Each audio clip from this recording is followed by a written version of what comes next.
All right, let's jump right in. We're going to tackle a massive question, one that keeps every creator, every entrepreneur, basically anyone trying to build something up at night. In a world that is just overflowing with stuff, how do you build something that people actually, genuinely care about? Let's figure it out. I think we have to start with this brutally honest piece of advice from the marketing legend Seth Godin. He just cuts right to the heart of the problem, doesn't he? In a world with infinite choice, average is basically the same thing as being invisible. It's a death sentence for an idea. And that really leads us to the big question, right? Think about it. Social media is this non-stop fire hose of information. Traditional ads, they just feel like annoying interruptions we try to skip. So how on earth do you break through all that?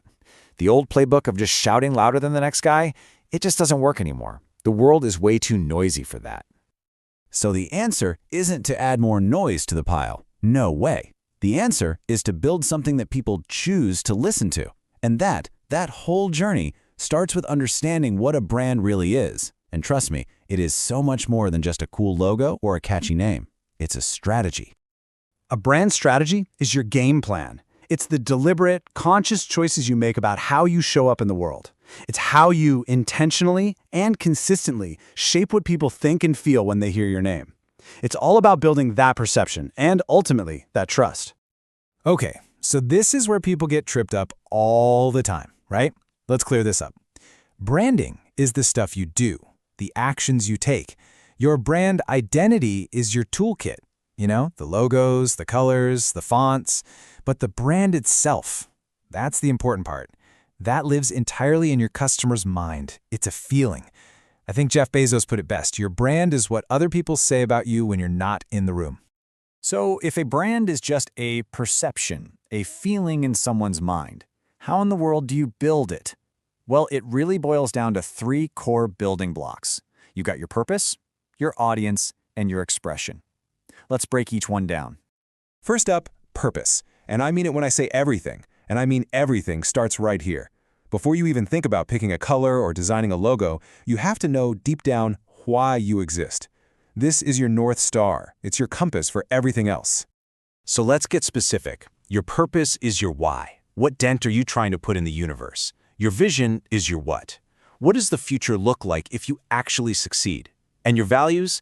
That's your how. What are the non-negotiable rules of the road that guide every single choice you make? Get this stuff right, and you've got a foundation made of concrete. Okay, once you've figured out your why, you have got to find your who. Now, it is so tempting to try and be for everyone, but a brand for everyone is ultimately a brand for no one. The real goal here is to connect on an emotional level with a specific group of people who already see the world the way you do. And that connection happens in a few stages. First, you have to become obsessed with your ideal customers. I'm talking beyond just age and location. What do they hope for? What are they afraid of?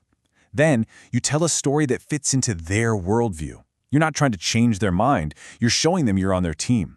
And when you do that right, you don't just get customers. You build a tribe, a loyal community. So, only after you've nailed down your purpose and your audience, only then do you get to move on to the fun part, your expression.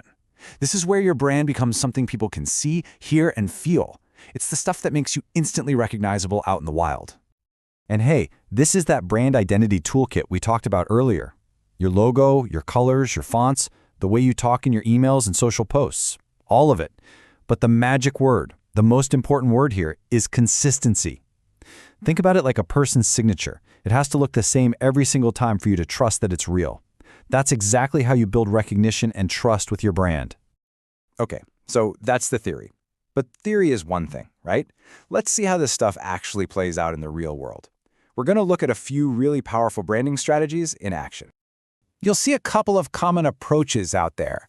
One is corporate branding. Think of Apple. The company is the brand. That single iconic logo creates one powerful identity that covers everything they make. But then you have product branding. Think of a company like Coca-Cola. They build totally separate brands for Diet Coke, Coke Zero, and so on. Each one has its own vibe, its own personality, and it's aimed at a totally different person. Now here's a totally different approach that is just brilliant: cause branding.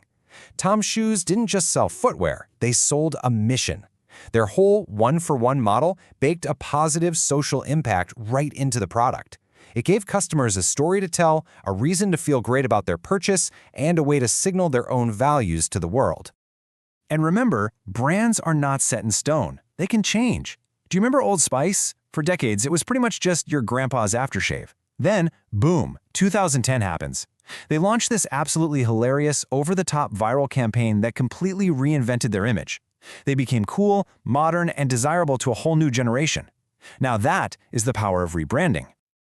So what is the secret to all of this? What's the one thing that really ties it all together? Well, I can tell you it's not some clever marketing hack or a splashy one-time campaign.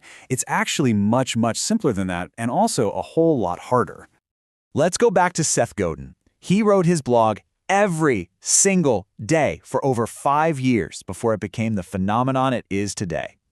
The secret is just showing up consistently, generously, and for a really long time. You see, trust isn't built overnight. It's earned drip by drip through a reliable, generous presence. And the payoff for that relentless consistency, it is absolutely enormous. It builds the kind of loyalty that can't be bought. It makes you stand out from the crowd. It even gives you permission to charge more, because people aren't just buying a product, they're buying the trust and the promise you represent. A strong brand becomes a powerful asset that attracts not just customers, but amazing people who want to be part of what you're building. So, we end right where we started, with one last question from Seth Godin. In this incredibly noisy world, the goal isn't just to get noticed. The goal is to be remarkable, which literally means worthy of a remark. So ask yourself this: is what you're making, is the story you're telling, is the change you're trying to create in the world, is it worth talking about?